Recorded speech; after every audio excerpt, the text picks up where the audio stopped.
government of failing to stand with Palestine at the recent United Nations General Assembly in New York. Nationwide at 5, it's time for the nation's business. I'm Ricardo Brooks. Now, the opposition People's National Party is accusing the government of failing to stand with Palestine at the recent United Nations General Assembly in New York. Jamaica remained seated while scores of diplomats from other countries walked out in protest as soon as the Israeli Prime Minister Benjamin Netanyahu began addressing the assembly. Now, the opposition spokesman on foreign affairs, Donna Scott-Mottley, says Jamaica sent the wrong message. Jamaica has always been respected internationally for standing firmly on matters of justice and human rights. To remain seated while others registered protest is a clear departure from that proud tradition. Our silence sends a wrong signal to the international community and to the Palestinian people who continue to suffer. Now, the foreign minister said that the decision was consistent with long-standing diplomatic practice, and she stressed that Jamaica's practice is to be a voice of reason through dialogue and engagement. Mrs. Scott-Mottley is rejecting that defense. The government's passivity weakens Jamaica's moral voice and undermines our legacy of courage. The People's National Party reaffirms our commitment to a foreign policy guided by justice, human dignity, and respect for international law. That's Donna Scott-Mottley, opposition spokesman on foreign affairs.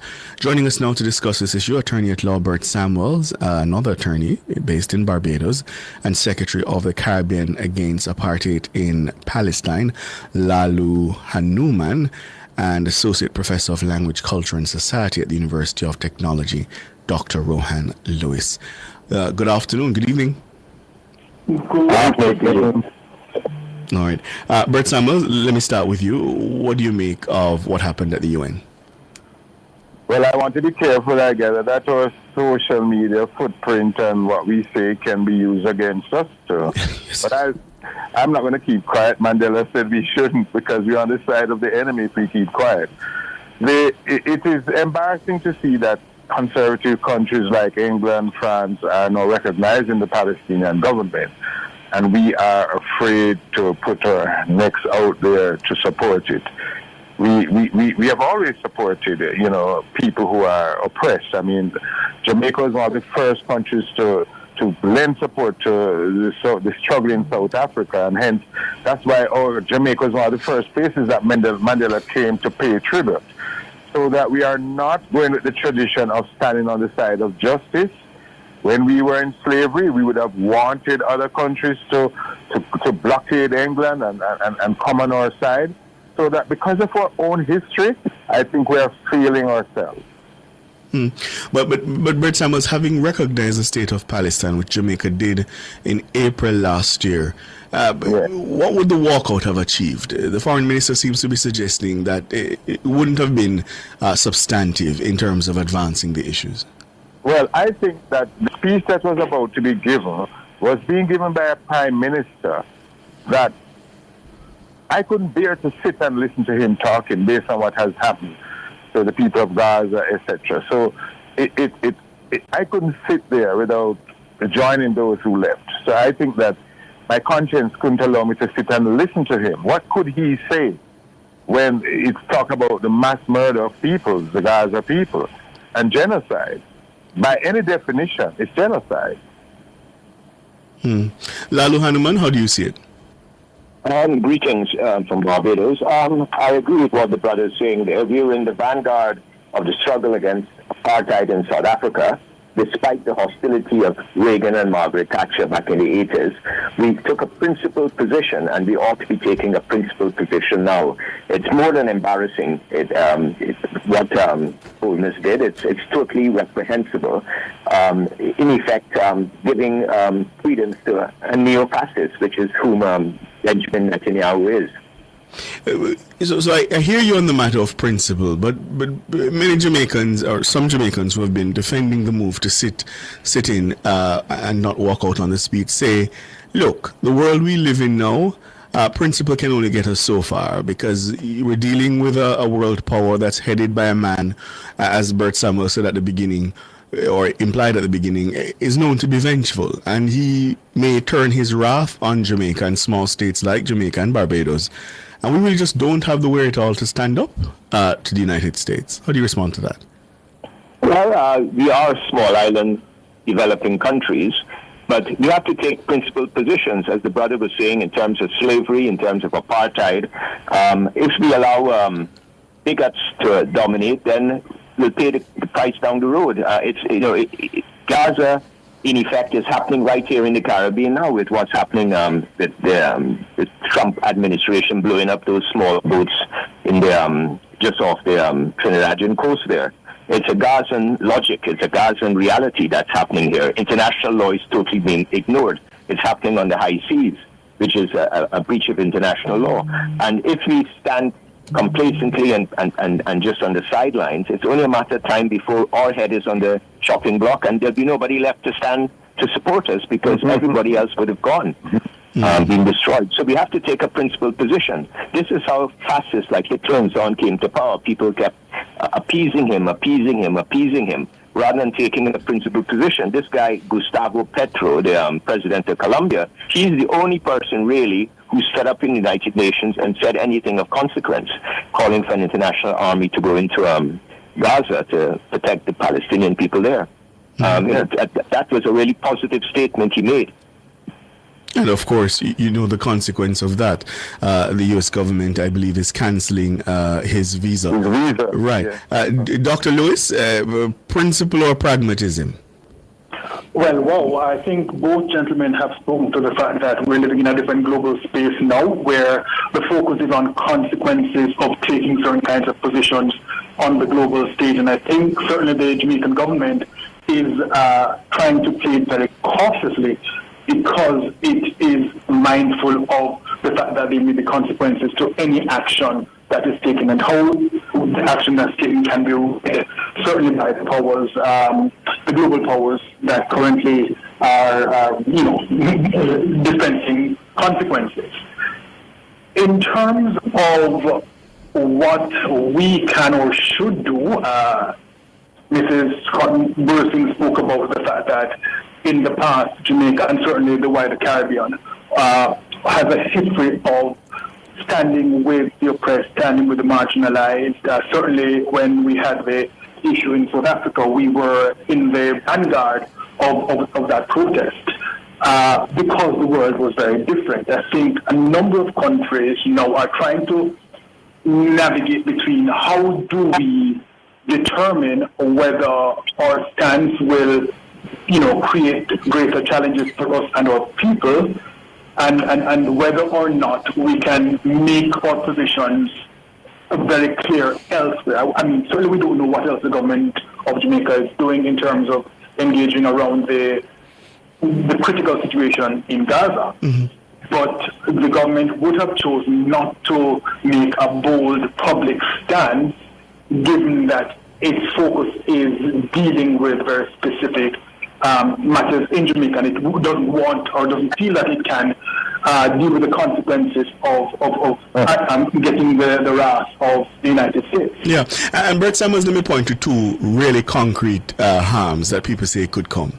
Recently there was the question of the travel advisory and what the State Department did in terms of revising that advisory. Then there's the matter of visa cancellations, and you know as well as I do that Jamaicans value that document. And so I wonder if we're being unfair to the Prime Minister and the Foreign Minister in that if they should have taken the sort of public stance and then there was a hit from a travel advisory that affected tourism, creates an economic downturn, people's visas start getting cancelled. The same people now, perhaps, who are calling on the government to take a more active stand would then turn on them and say, look what you have caused. It's a tough one. It's a tough call. Mandela reasoned and said that, your enemies don't have to be my enemies. You refer to the help Gaddafi gave and also Fidel gave to the liberation struggle in South Africa. So apparently, we have always seen the heroes. Our heroes are people who have made great sacrifices. Here's Mandela walking out of 27 years imprisonment and not allowing anyone to tell him who he should show homage to and who he should befriend. Let us not forget that Israel itself supported apartheid and even sent military support and gave them support with military persons. Is this country deserving of or support or scorn? I think the latter is what we should do. But to stand up against the big powers, the current leadership in the United States will not be there forever, but the suffering of the people will be. If I may jump in there, Yeah. I think part of the challenge is exactly that. The fact that the government believes that it has a particular mandate now, and it doesn't want to jeopardize that mandate by taking a stance on certain kinds of issues on the global stage that will clearly jeopardize its position for an economy that is so dependent on something, as you mentioned, like tourism. You know, once you hit that, you're hitting at the heart of what supports Jamaica to a large extent. Yes. So I think it's the kind of walking between the raindrops that the government is trying to do there, to see that, you know, it is not going to take position on what it would think of as unnecessary positions on the global stage that would then lead to challenges down the road for the society. Now, that is one side of the discussion. The other side is, what is the government doing in relation to expressing Jamaica's position on the matter? I think we don't have all those details, but I think that is where I think it would be important to find out what is the government doing to push home the Jamaican position, and one that is very clear on the matter. And of course, again, recognize Palestine as a state. The Prime Minister in his address called for an end to what he described as the horror of the humanitarian crisis. Lalu Hanuman, I can hear some of my listeners saying, look, this is just not Jamaica's fight. It's not Jamaica's fight, and so why do you want to include us in it? Well, South Africa wasn't Jamaican's fight either, but Jamaica was very involved, as was the rest of the Caribbean, now called CARICOM nations. It wasn't our fight, but as a matter of principle, we joined it. And this is a matter of principle as well. There's a genocide taking place. It's, as our Prime Minister called it, a televised genocide. And also mass starvation, deliberately induced mass starvation. We have a duty, we have a moral duty to uphold international law and to uphold human rights. And as I said in my earlier statement, we were in the vanguard of the struggle against apartheid, and we ought to be in the vanguard again here. Given our history of enslavement, and whether it's chattel slavery or indentured slavery, we have an obligation to ensure that human rights globally is upheld.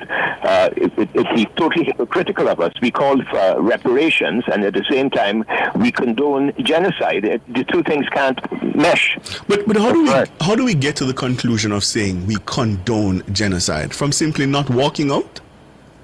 Well, you're complicit. I mean, it's not just not walking out. Most Caribbean countries, CARICOM countries, Barbados included, and I presume Jamaica, they have a visa-free policy for Israelis. We've had IDF soldiers, Israeli Defense Force soldiers, coming to Barbados on holiday, getting a 3-month visa, and swanning around on our beaches and stuff. We even had the former commander of the Israeli Defense Force come twice to Barbados. You know, we're not taking a principled stand at all. We wouldn't have allowed the apartheid commander-in-chief of the military to come into any of our countries during the days of apartheid. Why are we allowing IDF commanders to come into our countries? And then isn't that the point? Because my understanding is that Barbados did walk out, but yet you're saying outside of that walkout, what are the concrete steps that have been taken? Precisely, but walking out is more symbolic. But at the same time, it's quite poignant, given the world media is present, and and you can see all the vacant seats when Benjamin Netanyahu is giving his United Nations General Assembly speech. But obviously, more serious actions are needed, like severing diplomatic relations. Belize has suspended diplomatic relations. If little Belize can do that, why can't we? St. Vincent has been attending what's called the A Group, which is calling for military intervention into Gaza. It's St. Vincent. Little St. Vincent can do that. And they rely on tourism probably even more than Jamaica. If they can do it, why can't Jamaica? All right, gentlemen, thank you so much for your time. Bert Samuels, Lalu Hanneman, and Dr. Rowan Lewis. Really appreciate your time. Thank you. Thank you so much. All the best. Bye-bye. Yeah, and that's just it, the performance of the walkout, and you hear Lalu saying, but hey, Israeli soldiers are still vacationing in Barbados. But Mia Motley and her diplomats did walk out. Here in Jamaica, they're saying that perhaps what we need to do is to impose travel restrictions on the Israelis. I don't know that that's going to fly. I just don't know that's going to fly. I think I get the principle that's at stake, and I get why people want to defend the principle. But the same people I'm willing to bet, who are calling for this strong, bold action, the moment Ligani says them lock shop, they are the same people who would turn on Andrew Holness and Kamina Johnson Smith. And say, make me lose my visa. You make me lose my visa. Or see there, tourism get knocked. Or there's no longer any security cooperation between Jamaica and the United States. I don't think in this world we can just look at it from one vantage point. Yeah. And heavy is the head. They have to balance a lot of competing interests. And while history must be a guide, one has to take into consideration the present global realities and power dynamics. And in the 70s, Michael Manley and Fidel didn't have a Donald Trump. They had a Jimmy Carter. Right. Yes. Ronald Reagan. They had a Reagan, they had a Nixon. Yes. Yeah, it wasn't this vengeful, wicked man, cruel man. Unmoored by international norms. Yes. And, They didn't have that. Yeah?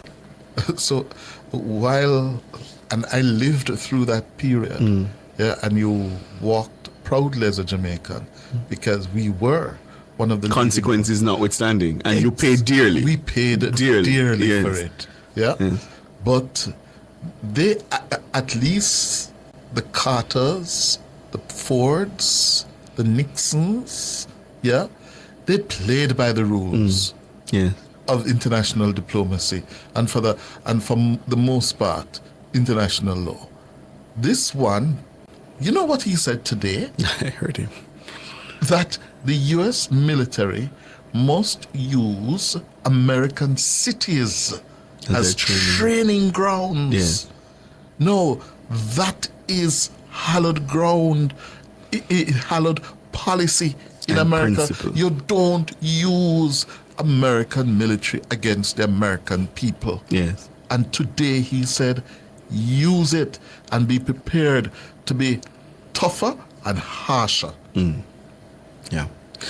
As I say, I understand the points, but I'm going to come down on the side of pragmatism, and I'm going to come down on the side of Jamaica having to first and foremost in international affairs secure its own interests. That's just the world we live in. Yeah. Time for the break.